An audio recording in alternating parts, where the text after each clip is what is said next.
வளைகுடா நாடுகளில் உள்ள அமெரிக்க ராணுவ தளங்கள் மற்றும் எண்ணெய் சுத்திகரிப்பு நிலையங்களை குறிவைத்து ஈரான் தொடர்ந்து தாக்குதல்களை நடத்தி வருகிறது. இதன் ஒரு பகுதியாக துபாய் கடற்பரப்பில் கச்சா எண்ணெயுடன் நிறுத்தப்பட்டிருந்த குவைத்தின் அல்சல்மி என்ற கப்பல் மீது ஈரான் ட்ரோன் மூலம் தாக்குதல் நடத்தியுள்ளது. இந்த தாக்குதலால் கப்பலில் பயங்கர தீ விபத்து ஏற்பட்டு மேல்தளம் கடுமையாக சேதமடைந்தது.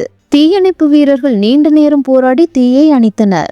நல்வாய்ப்பாக கப்பலில் இருந்த 24 பணியாளர்களும் காயமின்றி தப்பினர். இருப்பினும் கப்பலில் இருந்து எண்ணெய் கசிவு ஏற்பட வாய்ப்புள்ளதாக தற்போது எச்சரிக்கை விடுக்கப்பட்டுள்ளது. இதற்கிடையே சவுதி அரேபியாவின் அல்கர்ஜு மாகாணத்திற்குள் நுழைந்த ஈரானின் ட்ரோன்களை சவுதி ராணுவம் சுட்டு வீழ்த்தியது. அப்போது சிதறிய ட்ரோன் பாகங்கள் குடியிருப்பு பகுதிகளில் விழுந்ததில் சுமார் 6 வீடுகள் பலத்த சேதமடைந்தன. வளைகுடா நாடுகளில் அடுத்தடுத்து நடக்கும் இந்த தாக்குதல்களால் கச்சா எண்ணெய் போக்குவரத்து பாதிக்கப்படும் அபாயம் ஏற்பட்டுள்ளதுடன் அப்பகுதியில் பெரும் பதற்றமும் நிலவி வருகிறது.